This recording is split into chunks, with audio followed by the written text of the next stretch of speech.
Eto naman si Abby. Pati nga ng picture to si Abby na to. Grabe yung kinisi. Oh.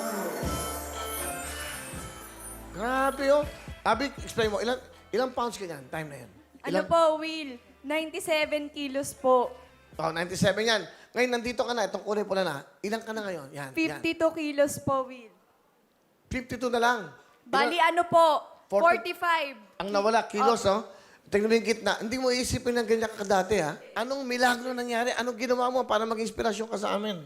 Ano po kasi nung nakita ko po yung sarili ko sa salamin, ano po, yung bilbil ko, ang laki-laki talaga. Tapos hita ko, 23. O paano yun? Dapat Pero bewang. bakit ka tumaba ng ganon? Ano po, kain ng kain, yun. Walang diet. Walang diet. Tapos si mama, luto ng luto. Kung ano-ano niluluto. Ang sarap-sarap kasi. Tapos, and then, bakit mo naisipan magpapayat ng ganyan? Kasi yung mga high school na kaklase ko, kabatch, ano po, inaasar. Ang apelido ko kasi Habel. So, tatawagin nila ako, Habel-Bel. Habel-bel. Tapos, Ang sakit. sasaktan ka? Oh. Ano, umiiyak ka mag-isa? Opo. Sa kwarto ko, minsan tatanungin ako ng mama ko, o ba't ka umiiyak? Sasabihin ko sa kanila, nanonood lang ako ng nakakaiyak na movie, pero yun talaga, binubully ako. Ayoko na nga pumasok eh, pero graduation na kasi malapit na. Kapag nagpa-practice kami, maglalakad ako sa gitna. Kasi di ba tatawagin Tablado, isa-isa, oo. papalakpak sila lahat para akong artista. Pero Talaga? ang sakit sa kalooban Parang kasi niloloko ka. niloloko nila ako. During that time ba, nagka-boyfriend ka? Opo. Okay. Pero ano, laro-laro lang noong una, sinaktan ako. Tapos, Anong laro yan? Anong laro yan? yung Paano parang laro? may masabi Dahil lang, bahayan, may masabi lang na ano, May jowa boyfriend? ka. Ah, ganon? Pero yung pangalawa, Will, ano, tumagal kami 5 years. Pero mataba ka pa rin? Mataba ko Ah, nun. talaga? Hanggang sa pumayat. Kaso ang problema po, nagkaroon ng hindi magandang oras, kaya we decided na lang na maghiwalay. Yung pangalawa, ilang taong kayo? 5? Ano ko nun? Opo, 5 years. So, ilang naging boyfriend mo? 3. May boyfriend ka ngayon? Yes. Di okay naman pala, di ba? Happy. Happy and life. Di ba? So, anong bibigyan mo inspirasyon sa mga may chubby, na napoprostrate, nalulungkot? Ano, sa lahat ng matataba ngayon, huwag kayong mawalan ng pag-asa kasi habang may buhay, may pag-asa. Kung walang maniniwala sa inyo, pagkatiwalaan nyo yung sarili nyo, walang ibang magsasabi na magpapayat ka, kundi sarili mo din.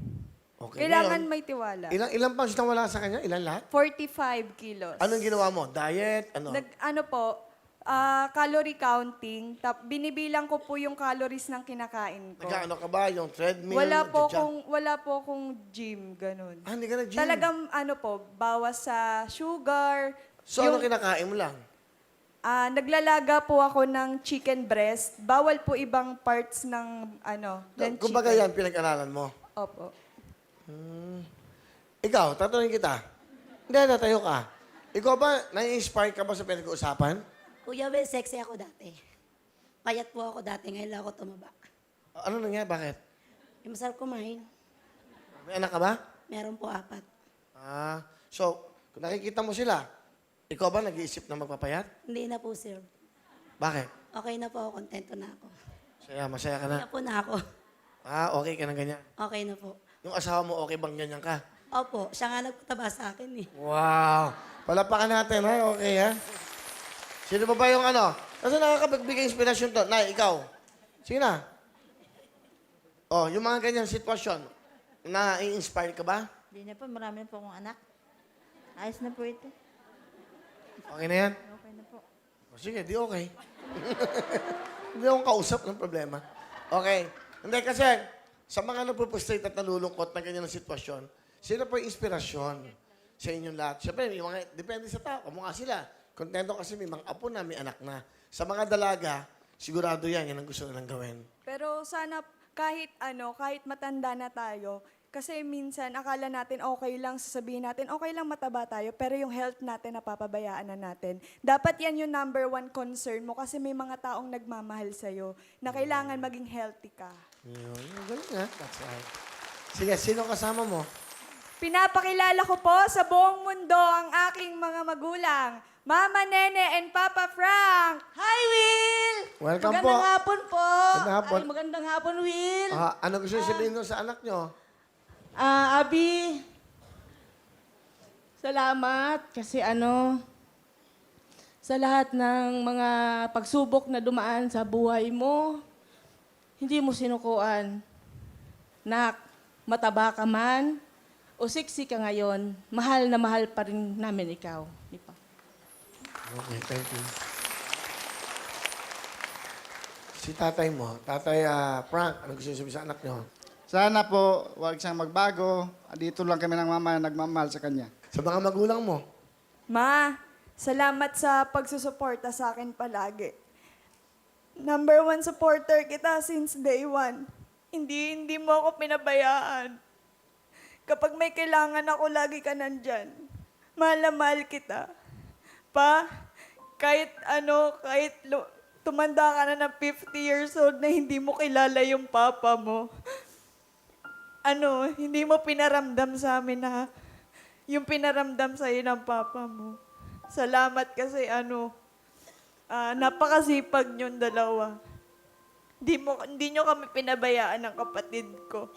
Kahit minsan inaasar tayo na tindera ng gulay yung magulang ko para sabihin ko sa kanila, pinagtapos ako niyan. Kahit gulay lang yung tinda namin. Mahal na mahal ko kayo. Super proud ako na kayo yung magulang ko. Abi, meron ka bang kasamang isa? Pakilala mo. Pinapakilala ko ang super loyal at mabait kong boyfriend, si Eris. Wapo Hello, magandang hapon. Eris, wow. Matagal na ba kayo ni Abi? Actually, sir, Will, ano pa lang kami? 8 months pa lang kami. 8 months na mo siya nakilala. Sa online lang po. Pero matagal ko na siyang nakikita. Idol ko na rin siya. Ano gusto mo sabihin?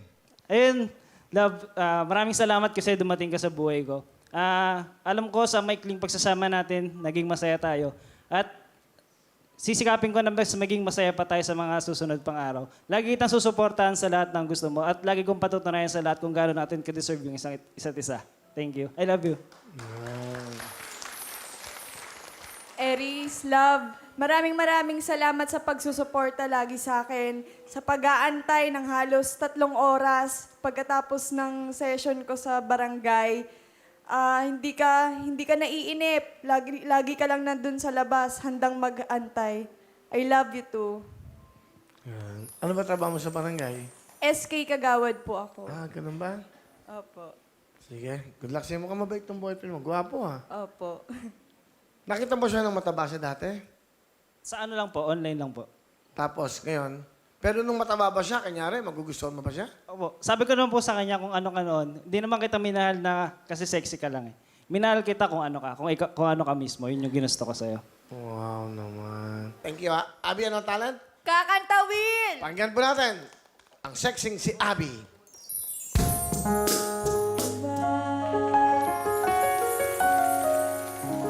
Nga, Mr. Right. Ganda ng shot ng director namin, no? Kinukunan si Mr. Right. Sabi ng boyfriend mo, Mr. Right. Mr. Right. Galing nga. Hindi, ganda, oh. Galing, ha? Abby, meron kang 10,000! Thank you, Will!